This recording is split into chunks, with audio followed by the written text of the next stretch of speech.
ఇప్పుడు నేను నిలబడి ఉన్నది మేడిగడ్డ ప్రాజెక్టులోని 19-20 ఇక్కడైతే నేను చెప్తున్నాము. పర్టికులర్గా ఇక్కడి నుంచి ఇక్కడ వరకు ఉండిపోయిన ప్రాంతం ఇది. ఈ గేట్ ఒకటి పోయింది, మనం కట్ చేసింది, పోయిపోయింది కాబట్టి ఇక మిగతా మొత్తం బ్యారేజ్ అంతా కూడా ఇప్పుడు మనం నడుచుకుంటూ వచ్చినాం. ఆచిపల్లి నుంచి చివరి వరకు కూడా ఉంది. అయితే ఇది గతంలో 28 లక్షల క్యూసెక్ల పైగా నీళ్ళు రావడం జరిగింది ఇక్కడ. అంటే ఇప్పుడు మనం అటువైపు వెళ్దాం.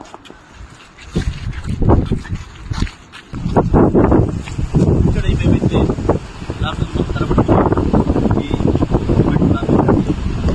వీటి పైనుంచి కూడా ఇంత పెద్ద వల్ల వచ్చింది, దీంట్లో ఇంకా 2 వల్ల వచ్చిందన్నాడు. అయినప్పటికీ కూడా బ్యారేజ్ చెప్పిన ఈ ఒక్క ప్రాంతంలో ఒత్తిడి వల్ల ఈ అడుగు కదలటం, దాంతో ఈ 2 కిలోమీటర్లు ఇది మాత్రమే జరిగింది. అయినా ఈ బ్యారేజ్తో సంబంధం లేదు.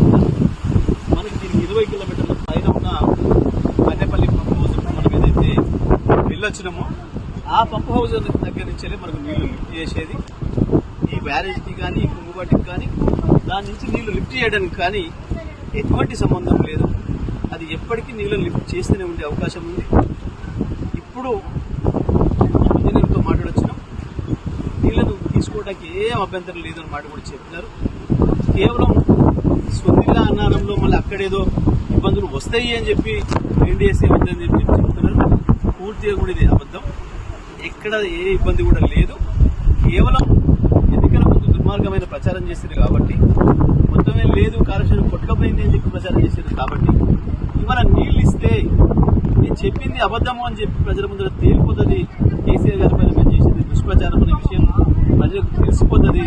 మా బండారం బట్టబయలుతున్న భయంతో లక్షలాది ఎకరాలకు నీళ్లు ఇవ్వక